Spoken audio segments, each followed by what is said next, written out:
Baik, shalom saudara-saudaraku, ya. Puji Tuhan, kita bersuka cita malam ini kita akan melanjutkan pendalaman Alkitab dalam kitab Wahyu. Kitab Wahyu berbicara tentang janji Tuhan bagi orang percaya. Kitab Wahyu adalah jaminan Tuhan bagi orang percaya. Jadi sayang sekali kalau orang percaya tidak membaca kitab Wahyu. Karena kitab Wahyu adalah janji, jaminan Tuhan bagi setiap orang percaya. Dan membaca kitab Wahyu, kita tahu masa depan dunia. Kita tahu masa depan kita. Kita tidak hanya tahu akhir dari dunia ini, sejarah dunia ini berakhir mengenai kiamat atau mengenai hancurnya dunia ini, tapi kita tahu kita kemana waktu akhir zaman. Nah, saudara-saudaraku, malam ini tema kita adalah gereja di masa antikris. Minggu lalu kita sudah membahas penginjilan dan gereja di masa tribulasi. Sekarang di Wahyu pasal 11 dan pasal 12 kita akan membahas bagaimana keadaan gereja di akhir zaman dan bagaimana keadaan gereja waktu masa antikris. Jadi sekarang ini saudara-saudara, kita tidak berada di zaman antikris. Bermunculan ajaran-ajaran sumbang yang mengatakan bahwa kita sekarang ada di zaman antikris. Dengan COVID kemarin, dengan pengajaran chip, mereka mengajarkan bahwa kita sudah di masa antikris. Tapi waktu kita mempelajari Wahyu, kita sudah menyelesaikan di pasal 1 sampai dengan pasal yang ketiga, kita menemukan bahwa kita masih ada di zaman gereja. Karena gereja belum terangkat. Jadi sekarang kita akan mempelajari bagaimana keadaan gereja di masa antikris dalam Wahyu pasal 11 dan juga di pasal 12. Nah, di pasal 11 dan 12 ini adalah selah antara sangkakala yang ke-6 dengan sangkakala ke-7. Sebelum 7 cawan murka Allah dinyatakan. Jadi ini adalah selah atau disebut sebagai pengantar dan cukup panjang. Cukup panjang dibandingkan dengan beberapa selah di antara meterai dengan sangkakala. Dan sekarang sangkakala dengan cawan cukup panjang selahnya. Oleh karena di pasal 10, pasal 11, ini berbicara tentang kesempatan terakhir yang Tuhan berikan bagi dunia untuk bertobat. Dan membaca pasal 10, pasal 11 sampai pasal 12, kita menyadari bahwa Tuhan itu begitu kasih. Sekalipun Tuhan sudah berkata, aku akan menghukum dunia, tetapi selalu ada kesempatan bagi dunia. Karena Tuhan mengasihi dunia. Benarlah Yohanes 3 ayat 16 berkata, karena begitu Allah mengasihi dunia ini, sehingga ia mengaruniakan anaknya yang tunggal. Supaya setiap orang yang percaya kepadanya tidak binasa, melainkan beroleh hidup yang kekal. Tuhan tidak hanya mengasihi manusia dengan memberikan anaknya yang tunggal, tapi Tuhan juga mengasihi manusia dengan memberikan kesempatan. Dan berkali-kali Tuhan memberikan kesempatan kepada manusia untuk bertobat.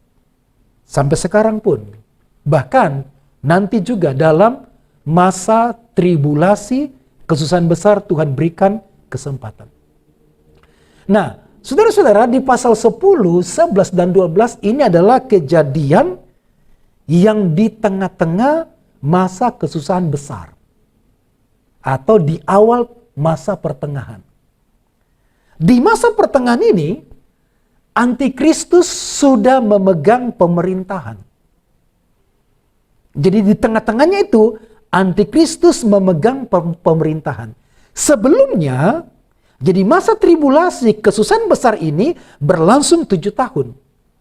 Dan 3,5 tahun sebelumnya, Antikristus masih melakukan lobby-lobby. Dia adalah manusia dan dia sendiri.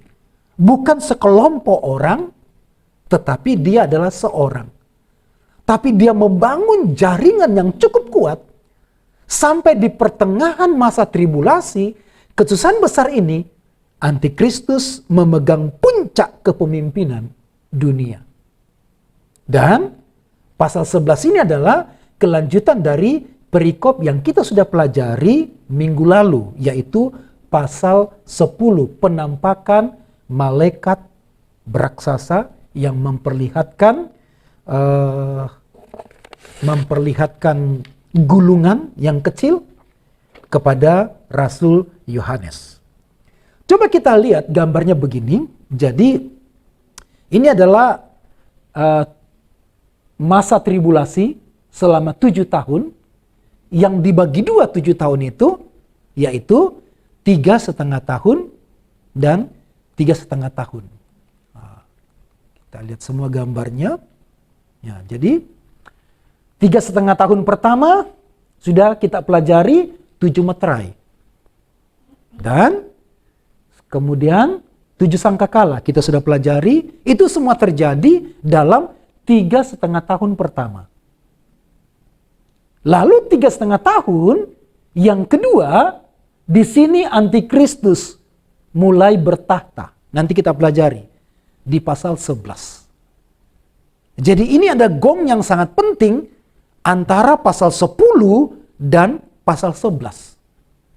Di manakah pasal 10, pasal 11 itu terjadi di sini di antara sangkakala yang ke-6 dan ke-7. Di sini. Cukup panjang, selanya entah berapa lama, tapi ceritanya ada 3 cerita. Yang pertama adalah penampakan malaikat raksasa di pasal 10, perikop pertama. Lalu yang kedua adalah pengukuran bait Allah, pasal 11, ayat 1 dan 2. Kita bagi 2 itu, pasal 11. Lalu cerita kedua adalah 2 saksi, pasal 3. Pasal 11 ayat 3 sampai selesai. Setelah itu kemudian sangkakala ke-7. Setelah sangkakala ke-7, maka ada lagi selah. Ada lagi interlude. Yang pertama adalah perempuan dan naga. Pertanyaan Ibu Evi beberapa minggu yang lalu, siapakah perempuan itu? Kelihatannya kita tidak bisa bahas. Mungkin bisa, kalau ada waktu kita bahas. Ya. Lalu yang kedua, naga dikalahkan. Dan yang ketiga adalah nyanyian kemenangan di sorga. Dan yang keempat adalah naga memburu perempuan. Setelah itu muncullah 7 cawan murka Tuhan. Yang lebih ngeri dari meterai yang lalu atau sangkakala. Jadi ini 7 tahun dibagi 2. Sekarang kita ada di tengah-tengah, di sini ada di 2 saksi ini. Kita sudah menyelesaikan minggu lalu pasal 11 ayat 1 dan 2 bagian A. Bagian B belum, pengukuran bait Allah. Kita sampai pada puncaknya, masih ingat bahwa ini bukan bait Allah yang ada di Yerusalem. Bukan. Yang saya katakan bahwa saya salah selama ini. Kenapa orang Kristen mengimani pembangunan bait Allah di Yerusalem, padahal kita tidak menyembah di bait Allah. Dan Alkitab Perjanjian Baru menyatakan bahwa kita ini bait Allah. Jadi jangan percaya lagi tentang pembangunan bait Allah, biarkan hanya orang-orang Israel yang percaya itu dan mereka sedang persiapan membangun bait Allah. Tetapi bukankah bait Allah sudah dihancurkan dan tirainya sudah terbelah? Jadi Tuhan tidak membutuhkan lagi bait Allah. Maka kita tidak percaya bait Allah. Tapi Pak, bukankah ada bait Allah dalam perjanjian baru, khususnya dalam 2 Tesalonika pasal 2. Nanti kita bahas. Bait Allah yang dimaksud bukanlah bait Allah yang ada di Yerusalem. Yerusalem lama. Yang kita nantikan adalah bait Allah Yerusalem baru. Itu ya. Nah, bagaimana keadaan gereja di masa tribulasi? Bagaimana keadaan gereja di masa tribulasi? Jadi kita sudah mempelajari pasal 4 gereja yang terangkat. Jadi semua gereja yang percaya kepada Yesus terangkat di pasal 4. Yang diwakili 24 tua-tua. Setelah itu kemudian rupanya ada orang bertobat. Khususnya bangsa Israel bertobat. Rasul Paulus menyebutnya dalam Roma pasal 9, pasal 10, pasal 11 tentang sisa-sisa Israel.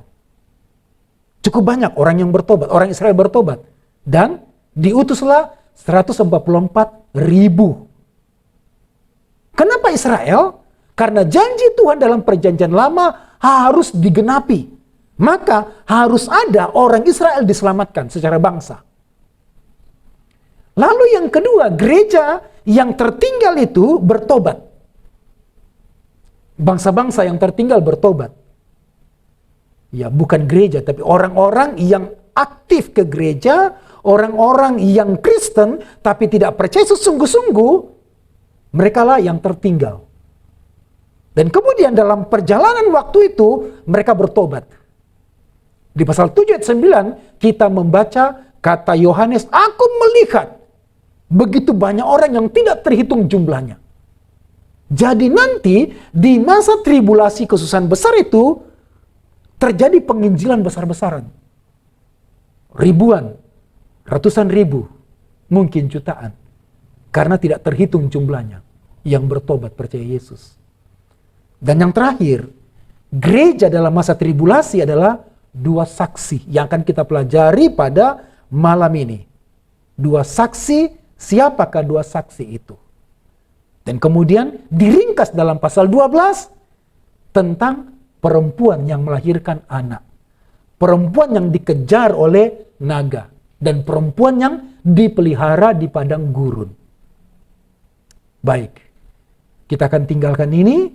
Kita coba lihat keterkaitan pasal 10, pasal 11, dan pasal 12. Kita lihat keterkaitannya. Jadi penampakan malaikat seperti ini. Kakinya satu di sebelah kanan, kaki kanan di laut dan kaki kiri di darat menginjak Turki. Di pasal 10 malaikat raksasa itu memperlihatkan gulungan kitab kecil yang kemudian Rasul Yohanes disuruh untuk memakannya dan rasanya manis di mulut dan pahit di perut. Itulah Injil. Manis didengar. Waktu orang menerimanya begitu manis, sukacita berlimpah-limpah karena diselamatkan. Tapi pahitnya adalah kemungkinan orang yang percaya diusir dari rumah. Terbukti, orang-orang percaya tidak diakui oleh keluarga. Terbukti, orang-orang percaya tidak diterima di dunia ini. Dan kita dianggap pendatang. Itu pahitnya orang yang menerima Injil. Lalu yang kedua, di pasal 11 ayat 1 dan 2, pengukuran bait Allah. Bait Allah itu adalah orang-orang percaya yang diukur. Ternyata hasilnya tidak ada. Berapa ukurannya? Karena memang jumlah orang-orang percaya waktu masa tribulasi begitu banyak yang bertobat. Lalu pasal 11 ayat 3-14 tentang 2 saksi. Dan muncul sangkakala ke-7. Kenapa di pasal 6 dan pasal 7 cukup panjang interlude-nya? Karena kesempatan besar diberikan kepada bangsa-bangsa. Sebelum sangkakala ke-7 atau 7 cawan murka dicurahkan, Tuhan beri kesempatan. Kesempatannya adalah pemberitaan Injil. Ini kesempatannya. Jadi setelah ini nggak ada kesempatan lagi. Maka muncullah 7 cawan murka Tuhan. Oke, sekarang kita masuk di pasal 11 ayat 3. Siapakah 2 saksi? Mungkin digambarkan seperti ini, 2 saksi itu ada 2 orang. Kan begitu. Lalu seperti pohon zaitun dan juga kaki dian. Siapakah 2 saksi? Saya coba mencari data-data siapakah 2 saksi, tapi sebelumnya kita akan membaca supaya tidak salah. Mari kita baca ayat ini, ya. Saudara-saudara juga yang menyaksikan tayangan ini boleh menyiapkan Alkitab dan kita membacanya bersama-sama supaya tidak hanya mendengar saja, tapi bisa mengikuti dan melihat data-data yang ada di Alkitab. Ya, ayat 3 di pasal 11. Dan aku akan memberi tugas kepada 2 saksiku, supaya mereka bernubuat sambil berkabung 1260 hari lamanya. Mereka adalah kedua pohon zaitun dan kedua kaki dian yang berdiri di hadapan Tuhan semesta alam. Dan jikalau ada orang yang hendak menyakiti mereka, keluarlah api dari mulut mereka, menghanguskan semua musuh mereka. Hebat ya. Dan jikalau ada orang yang hendak menyakiti mereka, maka orang itu harus mati secara itu. Ayat 6, mereka mempunyai kuasa menutup langit, supaya jangan turun hujan selama mereka bernubuat. Dan mereka mempunyai kuasa atas segala air untuk mengubahnya menjadi darah. Dan untuk memukul bumi dengan segala jenis malapetaka setiap kali mereka menghendaki. Hebat. 2 orang ini. Ayat 7. Dan apabila mereka telah menyelesaikan kesaksian mereka, maka binatang yang muncul dari jurang maut akan memerangi mereka dan mengalahkan serta membunuh mereka. Ayat 8. Dan mayat mereka akan terletak di atas jalan raya kota besar, yang secara rohani disebut Sodom dan Mesir, di mana juga Tuhan mereka disalibkan. Hati-hati kita menafsirkan ayat ini.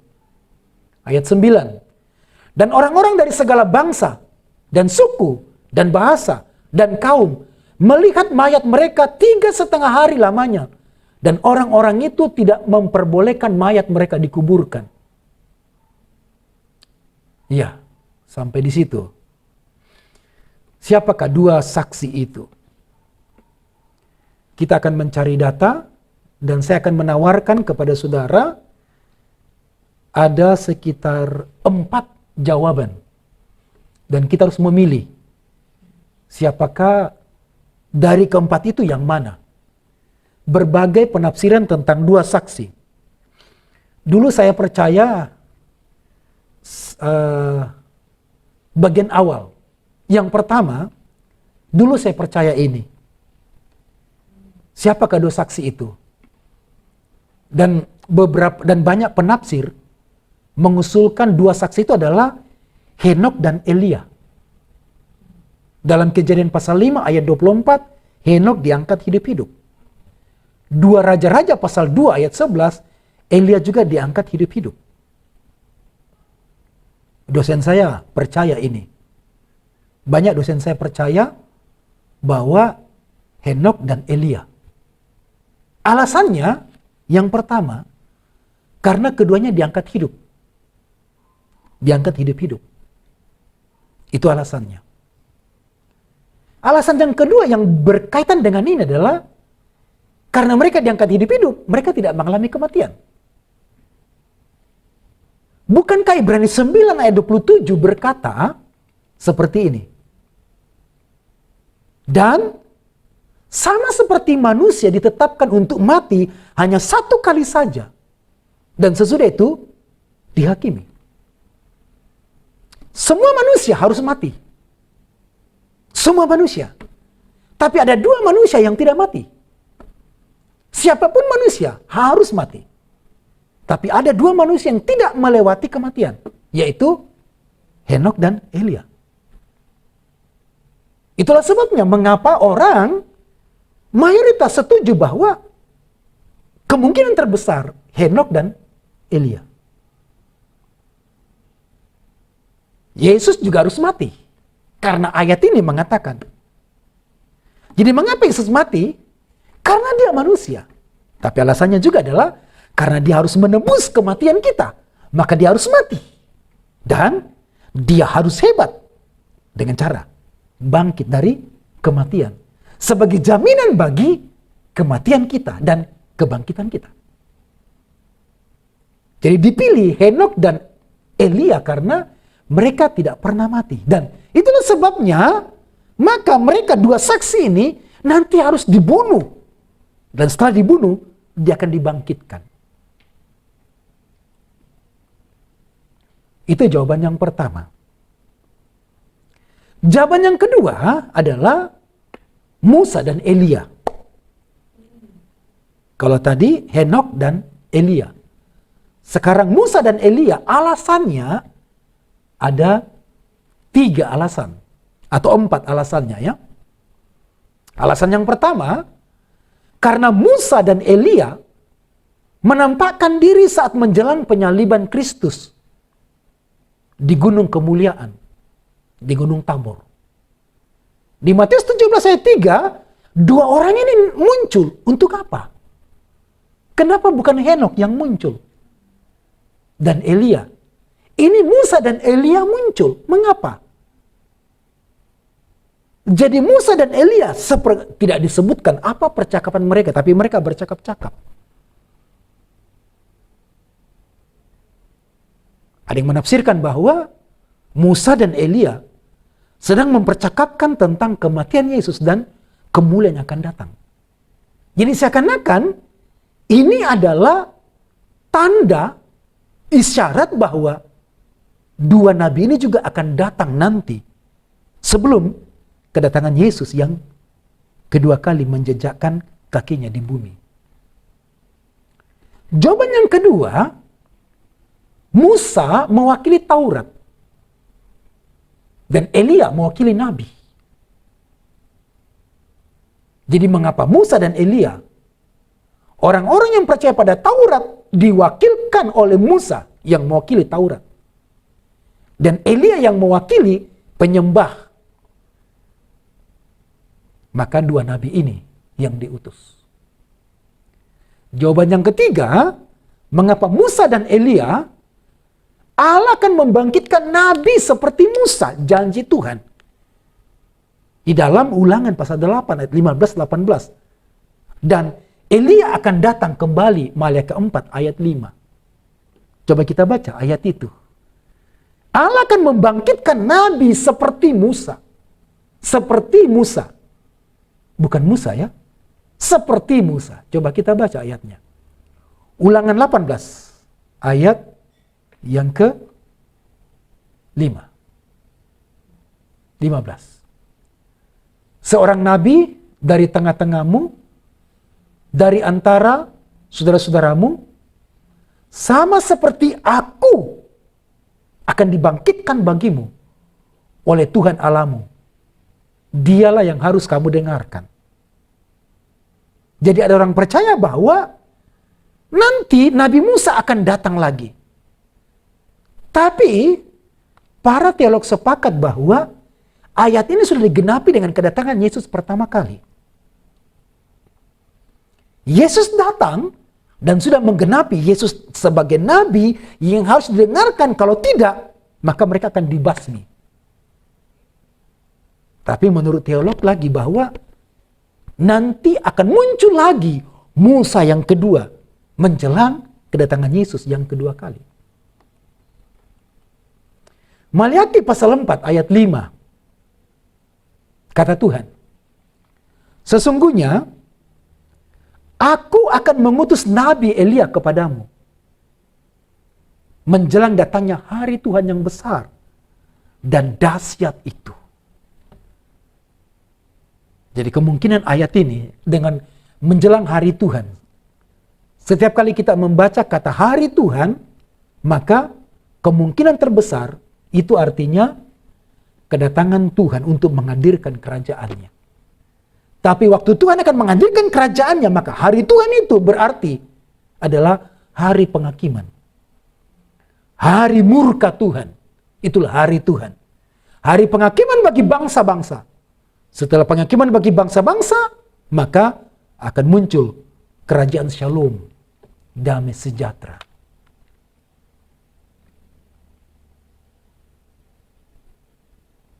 Ini tadi ayat 15 ya, tadi ayat 5, ayat 15. Atau berapa? 15 ya. Seorang nabi akan kubangkitkan bagi mereka dari antara saudara mereka.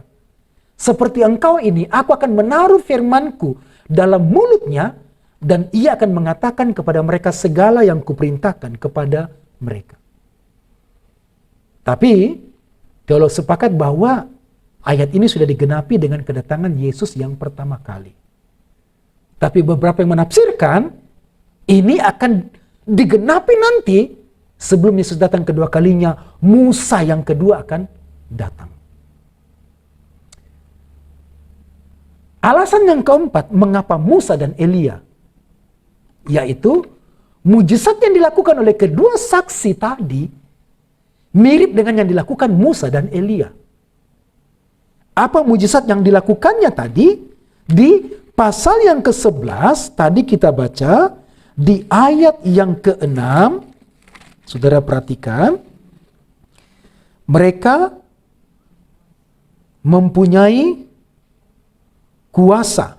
Oh, di ayat 5 dulu ya. Dan jikalau ada orang yang hendak menyakiti mereka, keluarlah api dari mulut mereka, menghanguskan semua musuh mereka. Jangan pikirkan saudara, keluar api dari mulut, betul-betul api yang keluar. Jangan pikirkan seperti itu. Tapi ini adalah perkataan yang mengundang api. Seperti Elia yang mengundang api dari sorga. Ketika utusan Raja Ahab, tentara-tentara datang untuk menangkap Nabi Elia. Dan tentara itu berkata, Nabi Elia, turunlah. Kalau benar aku Nabi, maka api membakar kamu. Betul, api datang. 2 kali terjadi. Dan kemudian dia meminta lagi api dari sorga untuk membakar persembahan di waktu melawan 450 Nabi Baal. Sehingga banyak orang setuju bahwa ayat 5 ini penggenapan dari Nabi Elia. Lalu di ayat yang ayat 5b, dan jikalau ada orang yang hendak menyakiti mereka, maka orang itu harus mati secara itu. Itu yang dilakukan oleh Elia. Ayat 6, mereka mempunyai kuasa menutup langit supaya jangan turun hujan selama mereka bernubuat. Ini juga yang pernah dilakukan oleh Elia. Berdoa, hujan tidak turun. Dan berdoa, hujan turun.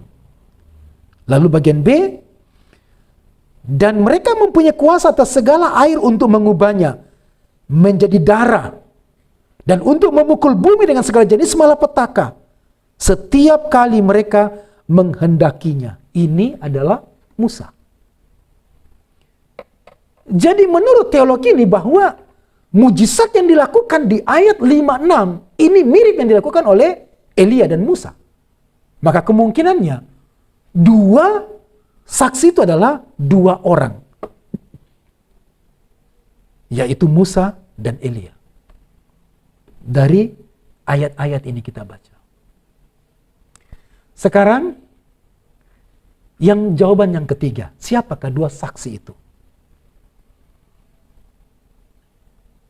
2 saksi itu adalah 2 orang percaya di masa itu yang memiliki roh dan kuasa yang sama dengan Musa dan Elia. Ya. Jadi kalau jawaban 1 dan 2 menunjuk nabi-nabi PL. Tapi jawaban 3 ini menunjuk orang yang percaya di masa itu. Di masa tribulasi itu yang memiliki roh yang sama dengan rohnya Musa. Yang sama dengan rohnya Elia. Nah, dikembangkan. Jadi ini adalah jawaban yang ketiga yang banyak muncul. Tetapi ada yang menyangga begini. Tidak ada indikasi dalam PB. Ada yang memberi tambahan begini. Mengapa memilih dua orang percaya? Sebab tidak ada indikasi dalam Perjanjian Baru atau di masa kitab Wahyu ditulis Tuhan akan membangkitkan orang-orang PL untuk menjadi saksi. Jadi mereka percaya bahwa dua saksi ini adalah dua orang yang hidup pada waktu itu, masa tribulasi, yang memiliki roh yang sama, memiliki iman yang sama, memiliki gairah yang sama dengan Musa dan Elia. Mungkin betul ada. Karena jawabannya bahwa tidak ada indikasi Tuhan akan membangkitkan orang-orang, nabi-nabi PL untuk menjadi saksi. Tapi ketika kita membaca di ayat yang keberapa menyebut mereka nabi, mungkinkah dua orang percaya? Waktu itu kan gak ada nabi. Tapi nabi itu juga berarti pemberita kebenaran. Yang menyuruhkan pertobatan, itulah nabi. Menurut jawaban nomor 3 ini. Nomor 4. Jawaban yang keempat adalah, dua saksi itu bukanlah menunjuk orang tertentu. Juga tidak menunjuk dua orang tertentu. Dua orang percaya di masa tribulasi itu. Tapi dua saksi itu adalah tafsiran simbolik. Saya memberikan alasan A, B, C, D, E, G. Ada 6 jawabannya. Yang pertama, kedua saksi itu mewakili jemaat Kristus yang memberitakan Injil, mengundang dunia untuk bertobat.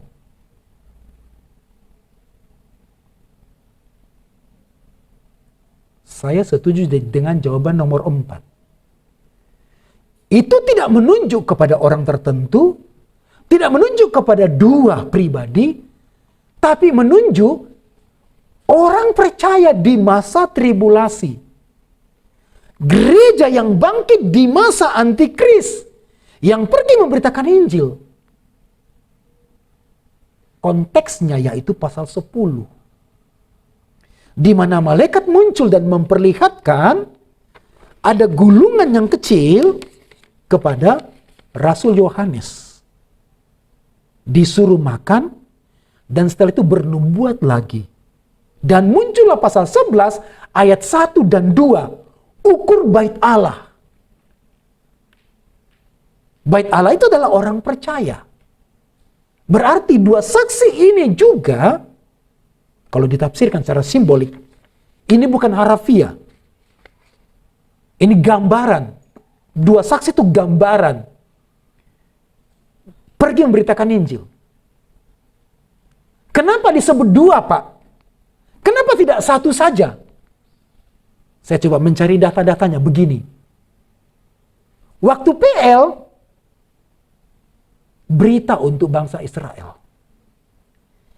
PB, berita bagi bangsa-bangsa. Dan itulah dua saksi. Mengapa dua saksi? Karena dua umat yang berseberangan ini, umat PL, umat PB, di masa antikristus itu, mereka tidak ada lagi umat PL, umat PB. Mereka disatukan. Dan sebagai dua saksi. Saya menafsirkan ini sebagai dua saksi yang mewakili mereka dari kalangan Israel dan mereka dari kalangan bangsa-bangsa. Disatukan sebagai saksi Kristus. Alasan yang ketiga, karena di sini dikatakan mereka akan bersaksi kepada seluruh penduduk bumi. Yang mana ke seluruh penduduk bumi? Kepada suku, kaum, bahasa, dan bangsa. Ayat 9. Sulit dilakukan oleh dua orang. Kalau ini Musa dan Elia, atau Henokh dan Elia, atau hanya dua orang percaya masa itu, beberapa jawaban mengatakan sulit kalau dua orang ini yang mewakili untuk pergi ke seluruh suku, seluruh kaum, seluruh bahasa, dan seluruh bangsa.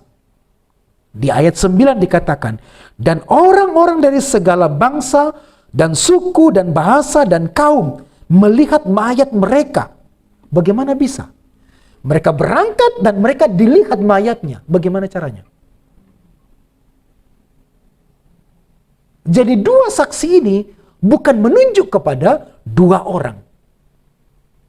Karena sulit bagi dunia, seluruh suku dan bangsa, bahasa, melihat dua orang yang ada di satu kota. Katakanlah itu di kota Israel. Tapi banyak pendapat setuju bahwa itu dua orang. Ini berarti ayat 9 ini, saudara-saudara, betul. Ayat 9 ini betulnya adalah itu menunjuk nubuat waktu itu belum ada televisi. Bisa. Kejadian yang ada barusan di Malang langsung muncul di televisi. Orang bisa buka HP, internet, berita begitu cepat. Kita tidak hadir di sana, tapi beritanya langsung muncul, dan bukan cuma berita, videonya kita bisa ngelihat. Ini adalah kebangkitan dari TV dan internet. Oh, ada jawaban yang kelima. Jawabannya itu. Dua saksi itu adalah TV dan internet. Dua saksi. Karena dengan TV, orang bisa mendengar Injil. Ya kan? Ada mimbar agama Kristen hari Minggu. Ada lagi apa itu? Di SCTV, Solusi. Ya. Orang bisa khotbah di sana. Dengan internet, radio atau mana saja, orang bisa dengar Injil. Dan ini bicara tentang elektronik dan internet. Itulah dua saksi. Tapi rasanya bukan, karena ini adalah benda mati. Ini netral. Ini bukan pribadi. Dulu ada yang pernah berpendapat, tapi kemudian ditinggalkan itu. Nah, sulit kalau dua orang. Karena mereka harus berangkat ke seluruh bangsa, dan seluruh bangsa dan suku bahasa. Ini bukan semua bangsa dalam arti ya hanya beberapa bangsa, bukan, tetapi seluruh bangsa, seluruh bahasa melihat mereka. Berarti kalau ini adalah gereja yang bertobat waktu masa antikris, mereka bisa ada di mana saja. Mereka bisa ada di Bali, gereja yang bangkit itu, ada di Jawa, ada di Papua, ada di Timur Tengah, ada mungkin di Asia Timur di sana, karena gereja akan bangkit menjadi saksi. Dua saksi itu mewakili generasi. Jawaban yang keempat, mengapa saya memilih dua saksi ini adalah perwakilan dari orang-orang yang bertobat, yang percaya di masa tribulasi, karena ada data di Alkitab. Tuhan Yesus mengutus para muridnya berdua-dua. Apakah jumlah murid hanya 2? Pada jumlah murid ada 12, ada 70. Berdua-dua.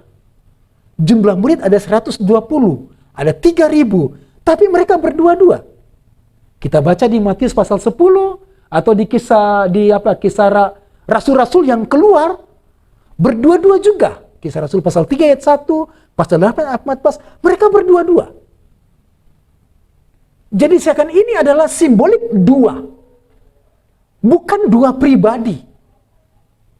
tetapi gambaran bahwa ini adalah dua umat Israel yang sudah bertobat dan bangsa-bangsa yang bertobat percaya Tuhan Yesus.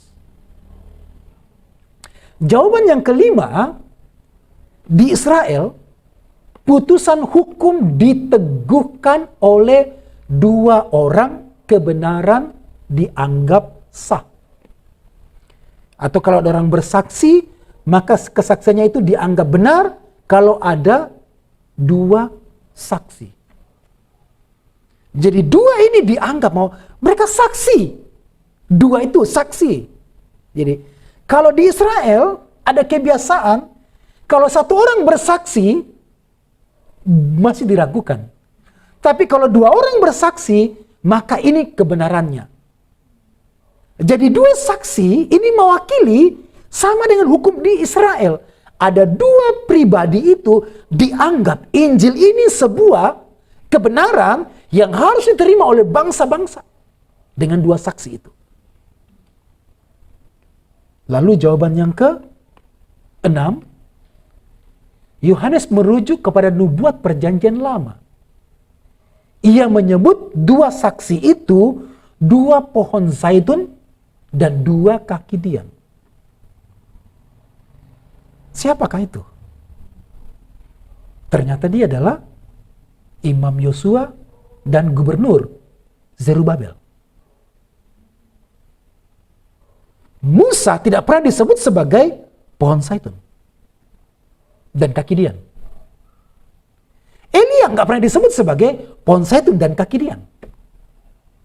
Jadi alasan yang kelima, ini adalah orang percaya yang mewakili dua saksi, karena Yohanes ini merujuk dari yang ada di perjanjian lama, khususnya dalam Sakaria.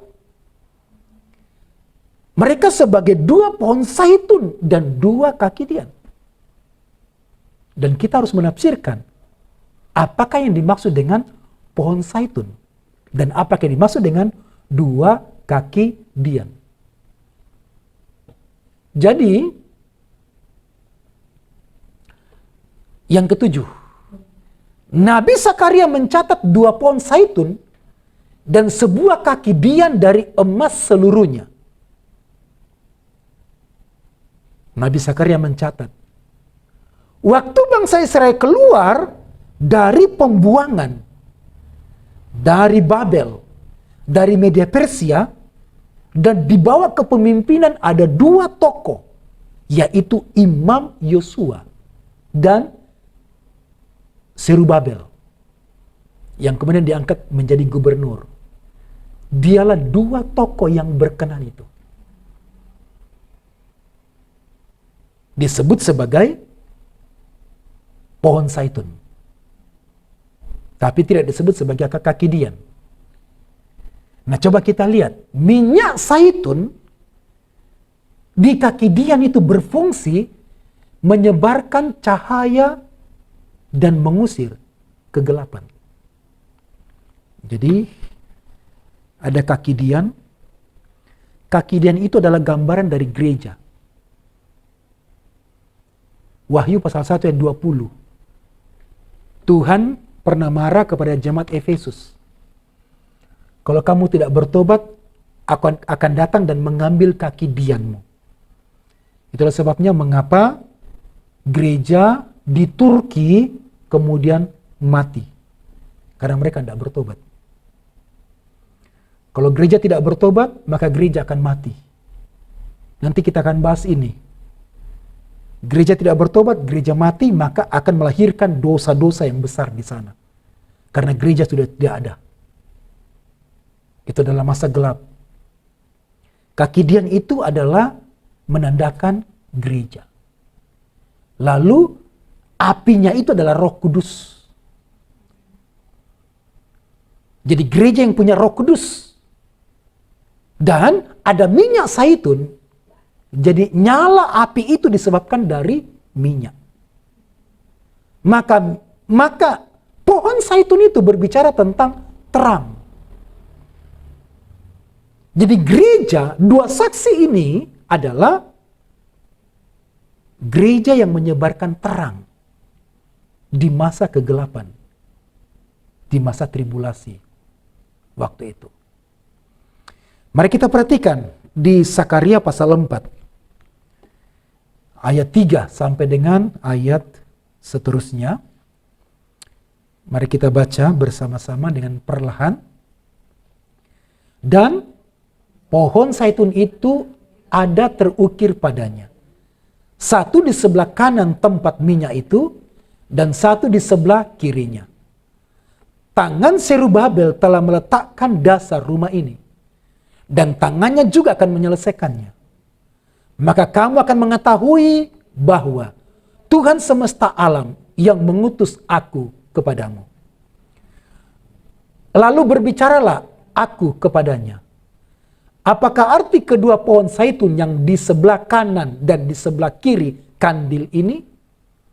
Untuk kedua kalinya berbicaralah aku kepadanya, apakah arti kedua dahan pohon zaitun yang di samping kedua pipa emas yang menyalurkan cairan emas dari atasnya itu?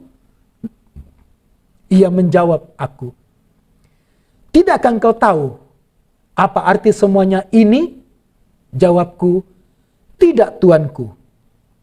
Lalu ia berkata, inilah kedua orang yang diurapi, yang berdiri di dekat Tuhan seluruh bumi. Siapakah dua orang itu? Yosua dan Zerubabel. Mengapa tidak dipilih dua saksi itu adalah Yosua dan Zerubabel? Karena Yosua Zerubabel itu adalah dua tokoh. Tokoh yang pertama, Zerubabel adalah tokoh yang datang memulangkan umat. Dan tokoh ini juga yang membangun bait Allah. Kegerakan penyembahan. Jadi akan muncul gereja, waktu itu adalah gereja yang membawa seluruh suku, bangsa, bahasa, dan kaum untuk datang menyembah. Kalau Zerubabel membangun bait Allah, dasarnya bait Allah dibangun. Bukan tadi dikatakan ukurlah bait Allah. Yang manakah bait Allah itu? Orang percaya, komunitas orang percaya itulah bait Allah. Jadi, dua tokoh ini adalah, dua saksi ini adalah orang percaya. Siapakah Yosua? Yosua adalah imam yang memimpin bangsa Israel untuk mengalami pertobatan. Jadi dua saksi itu adalah memiliki roh yang kedua. Roh yang membawa orang-orang datang kepada Tuhan. Itulah dua saksi. Kesimpulannya, kalau begitu, dua saksi itu siapa? Mereka adalah wakil dari seluruh jemaat. Orang percaya yang pergi memberitakan berita keselamatan kepada seluruh dunia. Lihat konteksnya dalam Wahyu pasal 10 ayat 1 sampai 11. Dan pasal 11 ayat 1 dan 2. Itulah konteksnya. Lalu ayat 12 yaitu perempuan. Siapakah perempuan? Itulah umat. Orang-orang percaya. Jadi dua saksi ini adalah gereja. Berarti di waktu masa tribulasi, di masa antikris memerintah, sebelum memerintah antikris, gereja bangkit. Gereja bangkit menjadi pemenang. Ya, mungkin salah satu lagunya itu yang minggu lalu kita nyanyikan. Waktu gereja bangkit di akhir zaman. Gereja betul-betul bangkit waktu itu. Dan mereka pergi memberitakan Injil. Apa yang tidak dilakukan gereja pada masa zaman anugerah ini, gereja akan lebih hebat lagi. Maka kemungkinan di masa anugerah ini masih ada suku-suku yang belum bertobat waktu gereja terangkat. Dan itu tugas gereja yang bertobat, ya, bangsa-bangsa yang bertobat. Tapi mereka juga gereja. Bangsa-bangsa yang bertobat, gereja yang bertobat, waktu masa kesusahan besar. Tapi bayangkan, sulitnya pertobatan waktu itu. Makanya muncul ayat di Matius pasal 24 ayat 13. Siapa yang bertahan sampai pada kesudahannya akan diselamatkan. Biasanya orang-orang mengutip ayat itu untuk mengatakan bahwa keselamatan kita itu bisa hilang. Jadi siapa yang bertahan akan selamat. Bukan. Itu berbicara waktu masa tribulasi. Yesus sanggup menyelamatkan kita. Dan Yesus sanggup menolong kita dari semua kesulitan. Sehingga dia menjamin keselamatan kita. Berbeda dengan agama lain yang keselamatannya tidak pasti dan tidak terjamin. Itu dua saksi. Apa kesimpulannya saudara-saudara? Kesimpulannya adalah Tuhan ingin, bukan cuma zaman akan datang, tapi zaman sekarang. Tuhan ingin supaya kita bangkit. Roh kita bangkit, menjadi penyembah. Roh kita bangkit, membawa orang-orang untuk datang menyembah. Roh kita bangkit, menjadi pembawa berita keselamatan. Jangan tunggu masa tribulasi baru semangat. Jangan tunggu masa kesusahan. Setelah susah, setelah menderita, baru semangat untuk Tuhan. Jangan tunggu. Ini pelajaran bagi kita yang hidup di masa anugerah ini. Bahwa Tuhan menginginkan gereja bangkit. Tuhan menginginkan gereja berapi-api. Tuhan menginginkan gereja menjadi penyembah yang benar. Tapi bukan untuk dirinya saja. Tuhan menginginkan gereja pergi untuk membawa berita keselamatan. Dan membuat orang-orang menyembah. Datang kepada Yesus. Amin, saudara-saudaraku.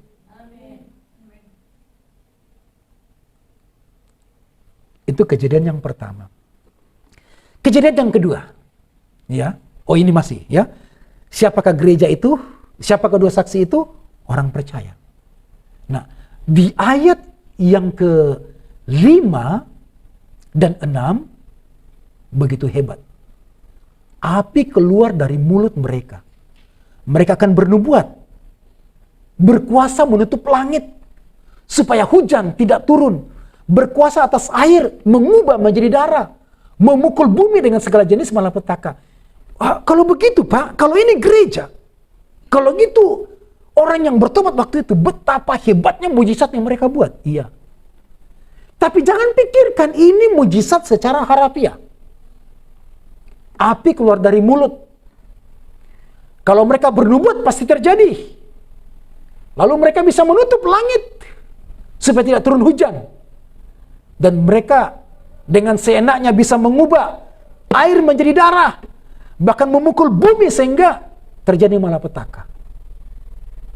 Gereja waktu itu betul-betul menjadi saksi. Dan mereka bisa bernubuat, mereka bisa berkata secara korporat. Gereja bersatu berkata, akan terjadi hujan, akan terjadi bencana. Dan itu gereja menyerukan pertobatan. Mungkin waktu itu di mana sangkakala akan ditiup, gereja bernubuat dulu. Kalau kalian tidak bertobat, maka akan terjadi bencana. Jadi mereka bernubuat. Bukan betul-betul keluar dari mulutnya itu api. Bukan betul-betul mereka memukul, mereka secara korporat mereka berdoa dan mereka sepakat. Dan betul-betul terjadi kegerakan besar gereja waktu itu. Kenapa? Karena sama dengan bangsa Israel. Waktu mereka dibuang, mereka sadar. Dan itu sebabnya mereka radikal untuk Tuhan. Mereka pantang untuk menyembah raja. Mereka pantang untuk menyembah manusia. Bahkan sampai sekarang mereka menolak Yesus sebagai Tuhan. Karena menurutnya mereka sudah memiliki Yahweh. Mereka pernah mengingat, mereka pernah dibuang. Dan mereka tidak mau dibuang lagi. Tapi mereka salah. Sama, gereja waktu itu juga, mereka pernah ditinggal. Gereja terangkat. Dan mereka yang tidak bertobat sungguh-sungguh akan tertinggal. Dan itu menyebabkan mereka kemudian mendengar Injil. Dan mereka radikal untuk Tuhan. Wah, betapa hebatnya gereja waktu itu. Mereka pergi memberitakan Injil ke seluruh dunia. Mereka menggunakan media-media, televisi, radio. Sekarang orang pakai TikTok, pakai apa lagi? Pakai snack, ya. Pakai apa lagi? Pakai WhatsApp. Dalam pemberitaan Injil, status-statusnya semua rohani. Ya. Jangan mengeluh ya statusnya. Semua ayat-ayat statusnya. Di status Facebook, ayat. Ya. Sampai doa saja ditulis di Facebook. Sampai Facebook mengatakan, iya, ini Facebook, tidak ada Tuhan di sini. Ada juga Tuhan di sana kok. Ya. Tuhan ada di Facebooknya. Tapi ini yang mengerikan, saudara-saudara. Ayat 5, ayat 6 selesai. Betapa hebatnya gereja. Berapa lama gereja hebat berkuasa waktu itu memberitakan Injil? 3,5 tahun saja. 3,5 tahun saja. Dan setelah itu, perhatikan ayat yang ke-7. Ini ayat 7, saudara. Kita baca sama-sama. 2, 3. Dan apabila mereka telah menyelesaikan kesaksian mereka, maka binatang yang muncul dari jurang maut akan memerangi mereka dan mengalahkan serta membunuh mereka. Wah, ini ngeri kalau begitu. Kalau ini gereja, orang-orang percaya bertobat di masa tribulasi. Kita bahas bagian A dulu. Dan apabila mereka telah menyelesaikan kesaksian mereka, jadi gereja diberi kesempatan terbatas waktu itu. Terbatasnya cuman 3,5 tahun, atau ayat kita mencatat berapa hari? Ada 1.260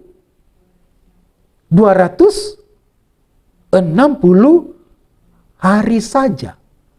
1.260 hari saja. Gereja diberi kesempatan. Dan setelah itu, Tuhan sudah kasih tahu. Kesempatan 1.260 hari atau 3,5 bulan.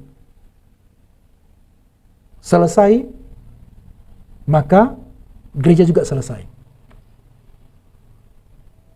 Tuhan selesai dengan gereja, maka Tuhan akan melanjutkan hukumannya untuk bumi.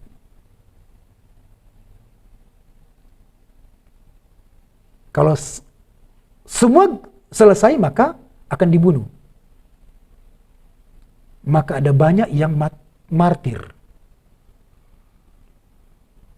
Perhatikan bagian B. Maka binatang yang muncul dari jurang maut. Siapa itu? Binatang itu. Binatang itu orang. Bukan binatang, hewan. Binatang itu adalah antikris. Ada 2 binatang yang akan muncul nanti. Yang pertama, binatang yang pertama adalah antikris. Binatang ini, orang ini akan mendapatkan support, kuasa, kekuatan dari naga besar, iblis. Dia disupport habis-habisan. Jadi ini gereja. Lalu selama 3,5 tahun, berarti kalau begitu, gereja ini mungkin di awal tribulasi tadi itu. Mereka diberi kesempatan sampai pertengahan tribulasi selesai. Mungkin kronologisnya begitu, tapi dia ditulis di tengah-tengah. Karena setelah ini sudah selesai tugas gereja dan sekarang muncullah antikris.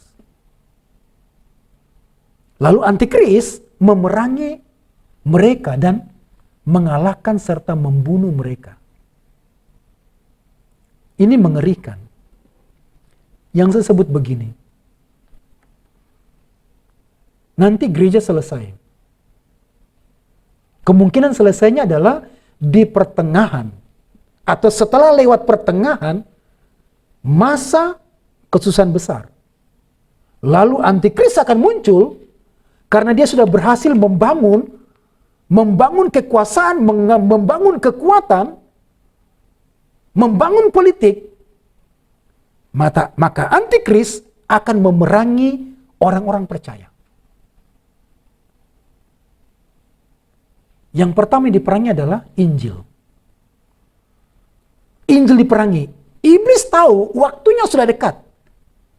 Maka iblis dengan segenap kekuatan akan menggerakkan binatang yang muncul dari jurang maut atau antikris ini sebagai penguasa dunia, dan penguasa dunia ini akan menciptakan agama menyerang dari orang-orang percaya supaya tidak memberitakan Injil dan menyerang gereja. entah menyerangnya dengan cara pikiran saya begini, saudara. Yang pertama, iblis punya agama khusus. Dan dia membuat agama, yaitu dunia menjadi satu. Satu agama. Bukankah sekarang dunia dirancang untuk memiliki satu mata uang?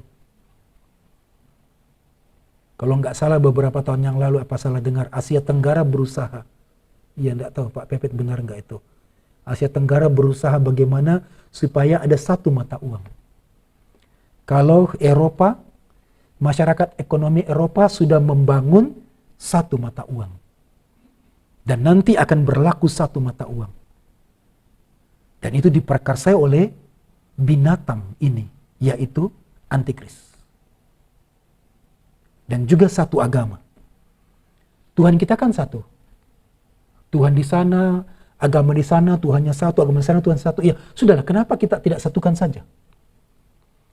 Apakah itu agama yang disebut dengan HAM? Atau agama itu adalah deisme? Deisme itu adalah satunya Tuhan? Atau teisme satunya Tuhan? Dan orang-orang Kristen Injili tidak setuju dengan itu. Dan mereka diperangi. Mereka dianiaya. Mereka dibunuh. Mereka kemudian dibasmi dengan cara dibunuh. Atau yang kedua, agama yang dibuat oleh antikris ini akan melebur dengan agama Kristen secara lembaga. Maka matilah semua penyembahan kepada Tuhan. Yang ada cuma perayaan-perayaan. Saudara boleh lihat sekarang, tanpa menghakimi gereja-gereja yang penuh dengan pernak-pernik seperti di bioskop atau di kafe. Dengan pakaian setengah jadi dari pabrik, mereka melakukan penyembahan dan pernak-pernik untuk kesukaan dunia. Dan gereja dibangun besar-besar, tapi mereka tidak memikirkan pemberitaan Injil. Untuk kesukaan dunia dan kebanggaan pribadi. Mungkin pikiran saya itu yang dilakukan oleh antikris, membangun kerajaannya, menyatukan agamanya dengan agama Kristen, dan tetap namanya agama Kristen, tetap agama Kristen, tetapi rohnya Kristen itu mati. Ibadahnya masih ada, tapi bukan lagi ibadah kepada Tuhan, tapi kesenangan diri sendiri. Dan itu pernah terjadi dalam kitab Yesaya, beberapa kitab dalam PL. Tuhan berkata, jauhkanlah semua ibadah-ibadah rayamu. Aku tidak berkenan, aku muak. Waktu itu orang sudah kehilangan kasih kepada Tuhan. Mereka datang menyembah, tapi bukan menyembah. Hanya sebagai formalitas. Dan ibadah dirancang untuk kesenangan. Ibadah dirancang untuk hura-hura. Ibadah dirancang untuk kesenangan jemaat. Bukan kesenangan Tuhan. Kiranya gereja kita, semua pelayanan, semua ibadah, dirancang untuk menyenangkan Tuhan. Bukan untuk kesenangan kita. Makanya kan jemaat sekarang berkata, saya kok nggak diberkati dalam ibadah ini. Karena kesenangan pribadi. Saya kok nggak diberkati kesenangan pribadi. Ibadah itu adalah penyembahan kepada Tuhan. Ibadah itu adalah menyenangkan Tuhan. Baik dari bahasa Ibrani maupun bahasa Yunani, ibadah itu adalah menyenangkan Tuhan. Seperti seekor anjing yang berusaha menyenangkan tuannya dengan menjilati kaki tuannya dan mendatangkan sukacita. Itulah ibadah. Tapi orang-orang Kristen berkata sekarang, saya kok nggak diberkati dalam ibadah? Mereka ingin tangannya Tuhan, mereka ingin berkat-berkat dari Tuhan. Tapi mereka tidak ingin menyenangkan Tuhan, tidak ingin menyukakan hati Tuhan. Mereka tunggu berkat, mereka tunggu mujizat, dan itu ibadah akan terjadi. Dan muncullah binatang yang kedua, yaitu nabi palsu dari antikris. Akan buat mujizat di gereja-gereja palsu itu. Jadi ini yang akan dilakukan oleh iblis. Gereja dikuasai oleh antikris. Dengan cara membunuh para gereja-gereja Injili. Sampai orang tidak punya lagi pengalaman Injil, pengalaman dengan Tuhan. Dan setelah itu, menikahkan dunia dengan gereja. Dan jadilah lembaga gereja dunia. Tapi bukan penyembahan kepada Tuhan. Ini yang dikatakan oleh Tuhan. Ukur bait Allah dan mezbahnya, tapi jangan ukur pelatarannya. Yang minggu lalu. Karena pelatarannya sudah diinjak oleh bangsa-bangsa. Sudah dinajiskan. Ini dia. Jadi gereja nanti, lembaga gereja nanti, bukan orangnya, lembaga gerejanya nanti, agamanya masih ada, lembaganya masih ada, tapi sudah dinajiskan oleh antikris. Dan itulah yang dimaksud. Nanti antikris akan menajiskan bait Allah, yaitu gereja. Kita lanjutkan. Di ayat 8, dan mayat mereka akan terletak. Mayat siapa? Terletak di atas jalan raya kota besar. Kota besar itu yang mana sih?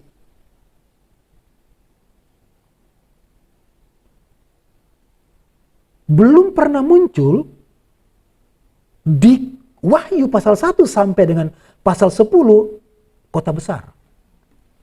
Dan belum pernah muncul dalam seluruh perjanjian baru istilah kota besar. Tapi dalam kitab Wahyu muncul istilah kota besar.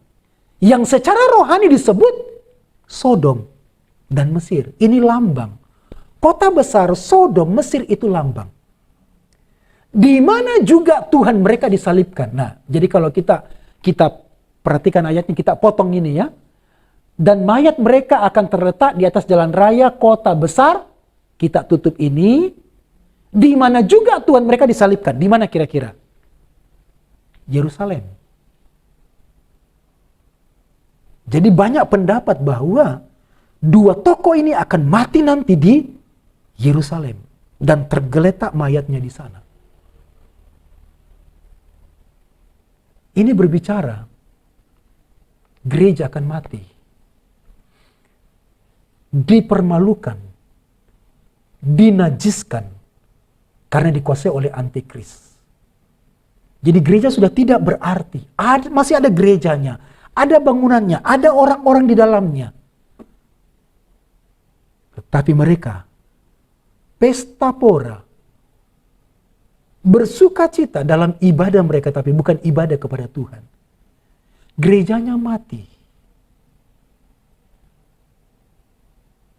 Bisa terjadi zaman sekarang. Bisa terjadi di antara jemaat Siloam, bisa terjadi.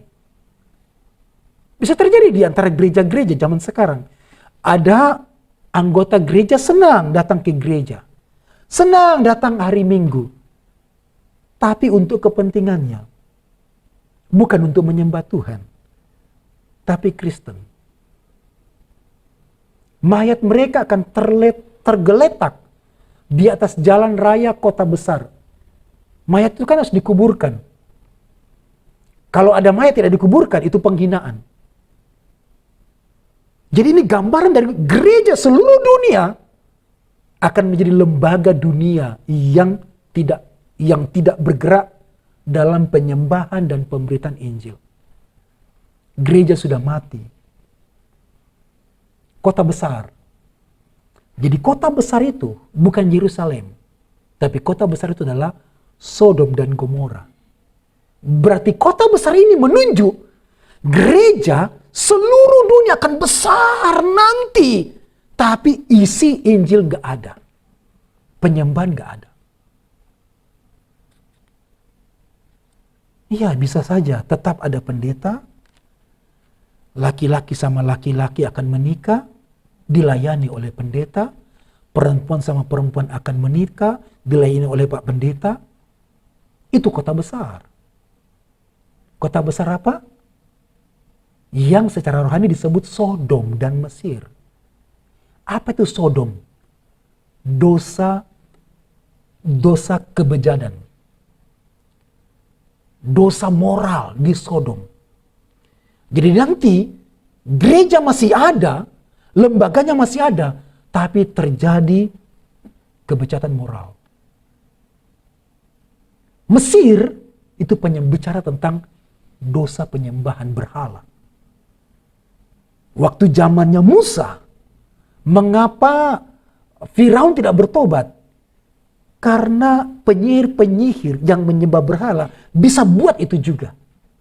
Dan setiap kali Musa buat mujizat, itu melawan satu berhala atau satu dewa di sana. Jadi penyembahan berhala, berhala yang mana? Berhala mamon, uang. Sekarang sudah terjadi. Orang mengejar uang. Karena mengejar uang, lupa penyembahan. Lupa Injil. Lupa penyembahan murni. Uang. Kemakmuran, kekayaan yang ditawarkan oleh dunia sekarang ini. Dan gereja menjadi sepi. Sodom dan Mesir. Dosa moral dan dosa penyembahan berhala. Di mana juga Tuhan mereka disalibkan. Di mana juga Tuhan mereka disalibkan. Para pemberita Injil dibunuh.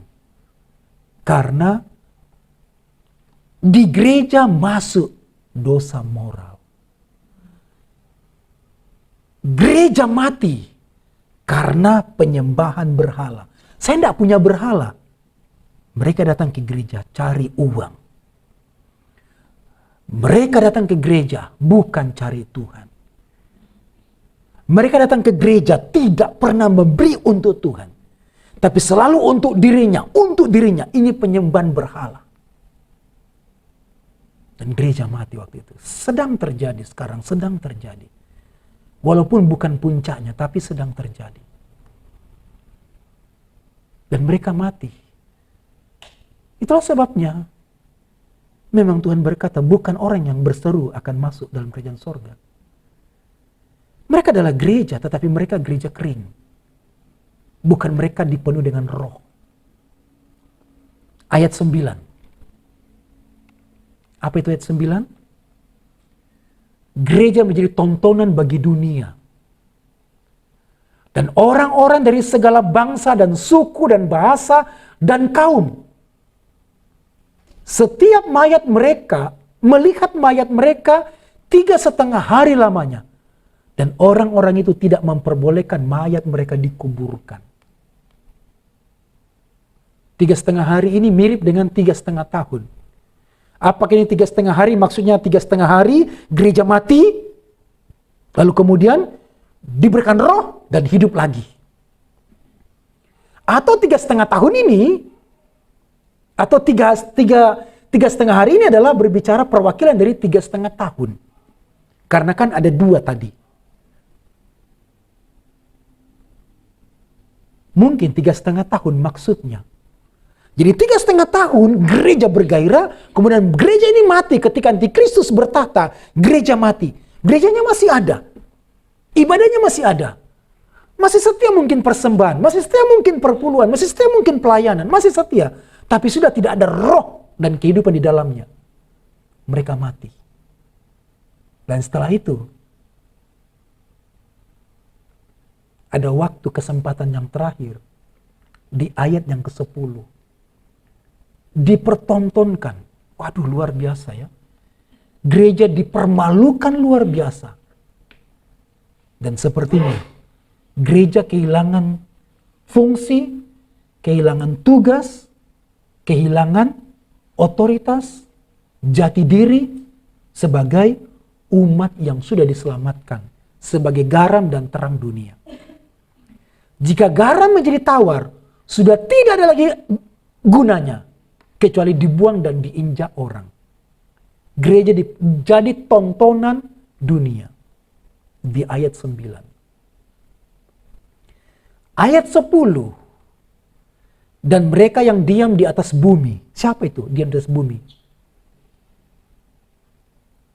Orang-orang yang tidak percaya seluruh dunia. Seluruh dunia. Seluruh suku, seluruh bangsa, seluruh kaum, seluruh bahasa. Bergembira dan bersukacita atas kematian gereja. Dan berpesta saling mengirim hadiah.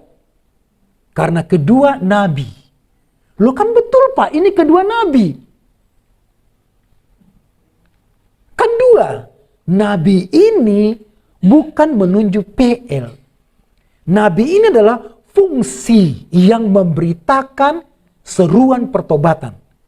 Seruan keselamatan kepada bangsa-bangsa. Itu tugas nabi. Jadi gereja bertugas menyerukan seruan pertobatan. Gereja bukan hanya bertugas untuk doa puasa di gereja dan menyembah di gereja, tapi mereka bertugas untuk menyerukan seruan pertobatan. Jadi kalau tidak, gereja mati. Gerejanya mendoakan mujizat. Gereja berdoa hanya untuk kesembuhan sendiri. Tapi tidak pernah mendoakan orang-orang yang menderita di sana supaya ketemu dengan keselamatan. Dan kedua nabi itu telah merupakan siksaan bagi semua orang yang diam di atas bumi. Oh, kok bisa menyiksa ya? Padahal mereka sendiri menyiksa orang percaya. Kehadiran orang percaya itu menyiksa batin. Dunia menyiksa fisik orang percaya.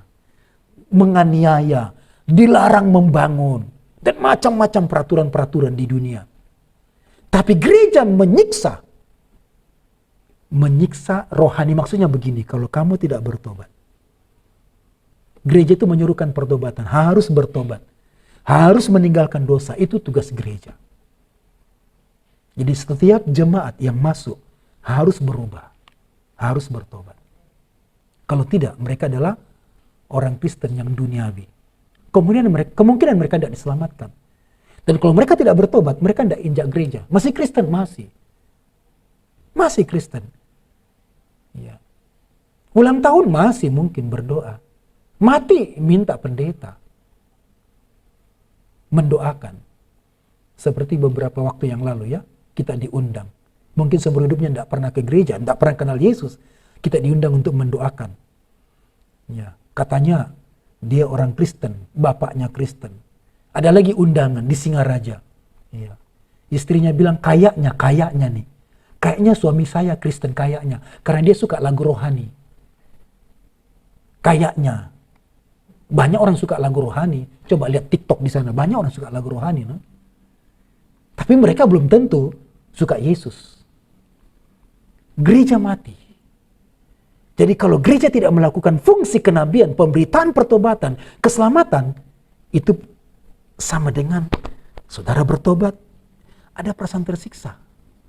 Berhenti minum, berhenti merokok, itu menyiksa perasaan. Itu tugas gereja. Berhenti berdosa, itu tugas gereja. Bagi mereka dunia, kami disiksa. Tapi bagi orang percaya, dianiaya pun merasa tidak disiksa.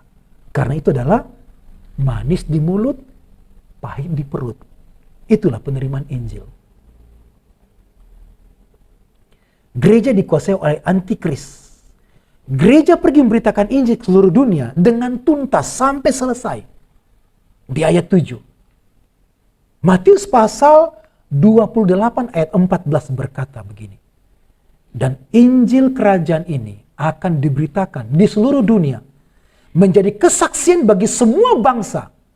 Sesudah itu barulah tiba kesudahannya. Apa kesudahannya? Kesudahan 7 cawan murka. Jadi 2 saksi itu adalah gereja pergi memberitakan Injil ke seluruh dunia.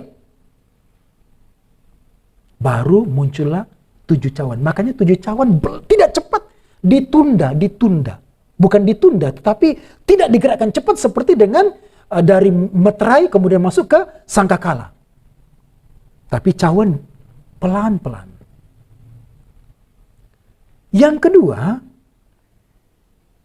Tuhan mengizinkan setelah tugas gereja selesai, Tuhan mengizinkan gereja dikuasai oleh antikris. Bisa saja di bagian Eropa sana, gereja mungkin sudah dikuasai oleh beberapa kelompok-kelompok penghujat. Bisa saja. Gereja sudah menerima pernikahan sejenis. Bisa saja. Mereka adalah orang-orang yang tidak mempercayai firman yang murni. Jadi, waktu antikris itu, bukan hanya Israel yang akan mengikat perjanjian dengan antikris, tetapi gereja akan mengikat perjanjian dengan antikris. Kita nggak ada hubungan dengan Israel. Kita nggak ada hubungan dengan Israel. Tetapi nanti antikris akan menguasai gereja.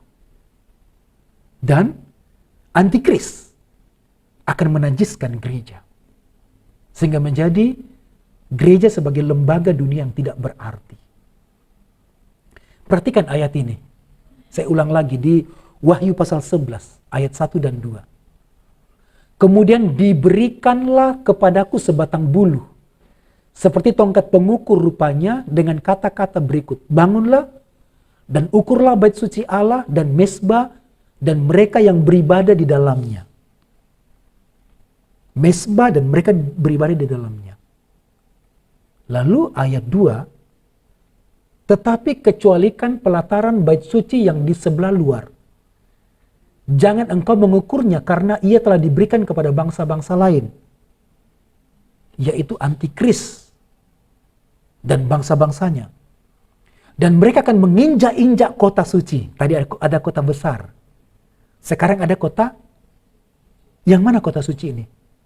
Bukan Bait Allah. Ya, bukan Yerusalem. Kita nggak ada hubungan dengan Yerusalem. Saya barusan dapat itu di WA. Lagunya, oh Yerusalem, kota mulia, hatiku rindu ke sana. Lalu videonya itu video Yerusalem yang di Israel. Saya rindu ke sana, tapi bukan itu yang paling kurindukan. Yang paling kurindukan adalah Yerusalem baru. Jadi kota suci itu adalah Yerusalem baru. Mereka akan menginjak kota suci. Bukan Yerusalem yang diinjak-injak, yang ada di Israel, bukan. Jadi kota suci ini adalah Yerusalem baru, di mana para penyembah di dalam gereja, orang percaya itu, bukan bangunan gereja. Jadi ini kota suci adalah orang-orang percaya, pemilik sorga, gereja itu dinajiskan dan menjadi lembaga yang tidak ada artinya. Itulah kota suci. Selama 42 bulan lamanya. Berarti 3,5 tahun. Berarti gereja bersaksi 3,5 tahun di awal dan kemudian mati di pertengahan atau 3,5 tahun yang kedua. Ayat 15. Nah, ini dia. Jadi apabila kamu melihat pembinasa keji. Siapa itu pembinasa keji? Antikris. Dia rela membunuh. Apabila kamu melihat pembinasa keji berdiri di tempat kudus. Yang mana tempat kudus? Banyak teolog menafsirkan ini adalah Bait Allah. Tadi kota suci. Bukan Yerusalem. Bukan Bait Allah. Karena perjanjian baru mengatakan kita adalah Bait Allah. Jadi tempat kudus itu yang mana? Gereja. Gereja. Jadi apabila kamu melihat pembinasa keji berdiri di gereja. Bukan di sini. Tapi bisa juga diterapkan. Berdiri di mimbar. Dia menjadi pemimpin. Dia menjadi ketua sinode. atau mungkin paus, saya tidak bermaksud menyinggung, akan menguasai semua gereja seluruh dunia, berarti dia paling tinggi. Di atas sinode, ketua sinode ada lagi ketua sinode yang paling tinggi. Wah, bayangkan kalau antikris menjadi pemimpin dari seluruh ketua sinode. Hancur gereja. Berdiri di tempat kudus menurut firman yang disampaikan oleh Nabi Daniel, pada pembaca hendaklah memperhatikannya. Jadi ini bukan bait Allah. Ini adalah gereja. Dan gereja nanti akan dikuasai oleh antikris. Maka yang ketiga, gereja akan mati. Gereja menjadi kota besar, menjadi Babel, dan menjadi kota Sodom dan Mesir. Itu gambaran gereja. Gereja yang mati. Bisa juga terjadi zaman sekarang. Gereja yang mati akan menjadi kota yang besar. Kota besar apa? Bangga dengan banyak jemaat. Tapi jemaatnya ternyata tidak percaya Yesus. Bangga dengan gedung yang besar. Tapi ternyata hanya memikirkan hal-hal lahiriah. Menjadi Babel, kota kebanggaan. Babel. Kota Sodom, tapi penuh dengan dosa moral. Kota Mesir penuh dengan penyembahan berhala. Dewa-dewa Mamon disembah.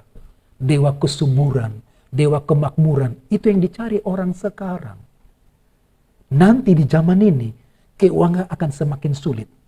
Dan orang akan berjuang bagaimana mendapatkan keuangan demi keuangan. Injil dan penginjil akan diperangi oleh antikris.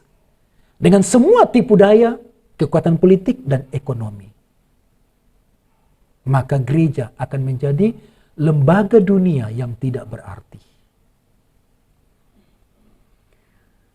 Ya. Kita baca ayat ini. Bersama-sama, 2, 3.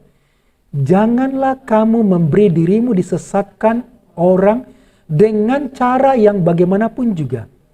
Sebab sebelum hari itu, haruslah datang dahulu murtad.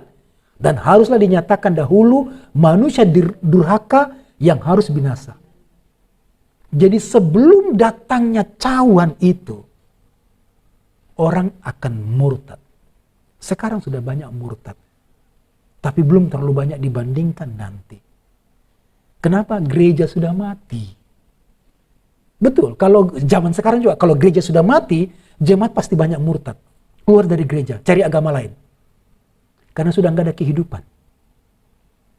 Tanggung jawab kita, saudara-saudara yang hadir pada malam ini, untuk menghidupkan gereja kita. Untuk menjadi gereja yang hidup. Ayat 4. Ya, tadi apa? Harus datang murtad dan harus dinyatakan dahulu manusia durhaka. Siapa yang maksud manusia durhaka itu? Ayat 4. Yaitu lawan yang meninggikan diri di atas segala yang disebut atau yang disembah sebagai Allah. Bahkan ia duduk di bait Allah dan mau menyatakan diri sebagai Allah. Duduk di bait Allah. Nah, ayat ini orang setuju. Bait Allah akan berdiri. Berdiri tidak jadi masalah bagi orang percaya.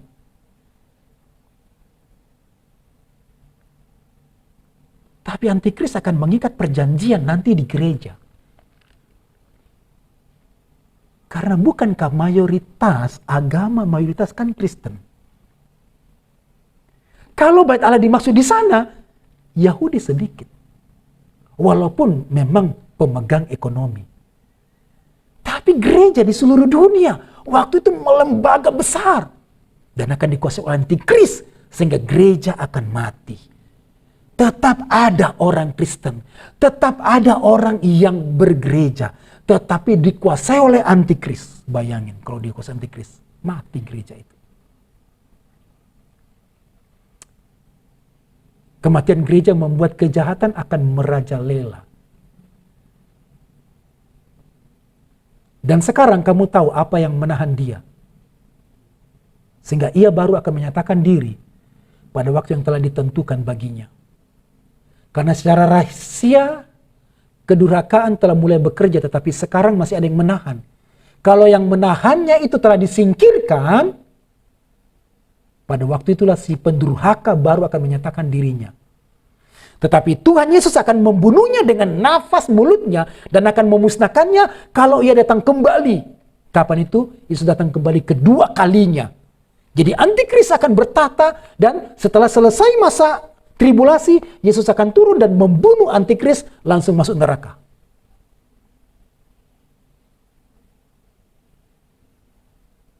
Nggak ada kesempatan bagi gereja lagi, nggak ada kesempatan bertobat. Mengapa gereja mati? Karena sudah tidak ada kesempatan bagi dunia bertobat. Mengapa gereja mati? Karena gereja sudah tidak benar. Nggak ada yang beriman. Tugas kita yang orang tua untuk melahirkan anak-anak yang beriman dan mendidik anak-anak kita menjadi anak-anak yang beriman. Kedatangan si pendurhaka itu adalah pekerjaan iblis dan akan disertai rupa-rupa perbuatan ajaib, tanda-tanda, dan mujizat-mujizat palsu. Jadi kalau orang Kristen cuma suka mujizat, nanti ketipu dia. Karena nanti antikris akan buat gereja dan ada nabinya juga, pembuat mujizat palsu, bukan dari Tuhan. Ayat 10. Dengan rupa-rupa tipu daya terhadap orang-orang yang harus binasa, karena mereka tidak menerima dan mengasihi kebenaran yang dapat menyelamatkan mereka. Dan itulah sebabnya Allah mendatangkan kesesatan atas mereka, yang menyebabkan mereka percaya akan dusta. Di mana? Di gereja. Para pengkhotbah-pengkhotbah membicarakan tentang dusta, bukan lagi Alkitab yang dibicarakan. Ngeri. Sudah ada zaman sekarang? Sudah ada. Mereka tidak bicara tentang Alkitab. Mereka bicara tentang dusta, rahasia sukses. Bukan lagi beriman, tapi rahasia sukses. Rahasia bahagia, bukan lagi bersandar pada Yesus. Ayat 12, supaya dihukum semua orang yang tidak percaya akan kebenaran, dan yang suka kejahatan akan dihukum semuanya. Jadi saudara-saudara, saya mau tutup bagian ini. Menutup pasal 11. Siapakah dua saksi? Dua saksi adalah gereja yang dipercayakan oleh Tuhan di masa tribulasi untuk pergi membawa roh kemerdekaan, roh pemberitaan Injil, roh penyembahan, memberi terang. Tapi waktunya terbatas, hanya 3,5 tahun. Setelah itu antikris akan bertata dan menguasai gereja, menjadi gereja dunia, menjadi kota Babel, kota besar kebanggaan pribadi, tapi penuh dengan Sodom dan Mesir di dalamnya. Mungkin juga sudah ada gereja yang mati. Mungkin juga sudah ada gereja yang sudah ditinggalkan oleh roh. Atau mungkin ada saudara-saudara kita, perlu kita doakan mereka. Mungkin kita mendengar ada orang Kristen yang kecewa kemudian meninggalkan Tuhan. Ada orang kecewa tapi kelihatannya masih ke gereja sesekali. Tapi mungkin mereka menyimpan kekecewaan karena mereka minta berkat dan tidak melihat berkat dalam hidupnya. Padahal Tuhan setia memelihara kita. Saudara-saudara, mari bangun hidup kita. Mari bangun orang lain. Supaya kita tidak masuk di masa tribulasi, tapi paling tidak menggenapi firman akan terjadi nanti. Tuhan, saya mau menjadi dua saksi itu. Tuhan, saya salah satu di antaranya dua saksi itu. Dan biarlah saya mendapat pengukuran daripadamu Tuhan. Dan kepadaku dipercayakan untuk mengukur, membawa orang-orang datang kepada Tuhan. Sebelum tanya jawab, mari kita berdoa. Tuhan Yesus, kami sudah mempelajari firman-Mu. Gairahmu untuk menyelamatkan orang begitu besar. Biarlah kami juga mendapatkan roh itu Tuhan. Mendapatkan gairah itu Tuhan. Gairah untuk pergi memberitakan Injil keselamatan kepada bangsa-bangsa. Biarlah roh Musa, roh Elia, yaitu Roh Kudus, memakai kami, mengurapi kami, menyuruh kami pergi. Roh itu menjumpai kami dan roh itu berbicara kepada kami, kepada roh kami, kepada jiwa kami, supaya kami menjadi saksi di masa zaman anugerah ini. Tolonglah kami untuk menjadi saksi. Tolonglah kami menjadi pohon zaitun dan kaki dian, mengalirkan kebenaran Tuhan, mengalirkan kehidupan, dan memancarkan terang Kristus. Tidak cukup kami mendengar, biarlah kami menghidupi firman-Mu, melakukan firman-Mu. Pakailah kami Tuhan, pakailah kami, dalam nama Tuhan Yesus. Kami serahkan hati kami, hidup kami. Kami serahkan waktu kami, haleluya. Amin. Baik, terima kasih saudara, Tuhan Yesus memberkati. Oke, sekarang tidak direkam. Ada pertanyaan kah?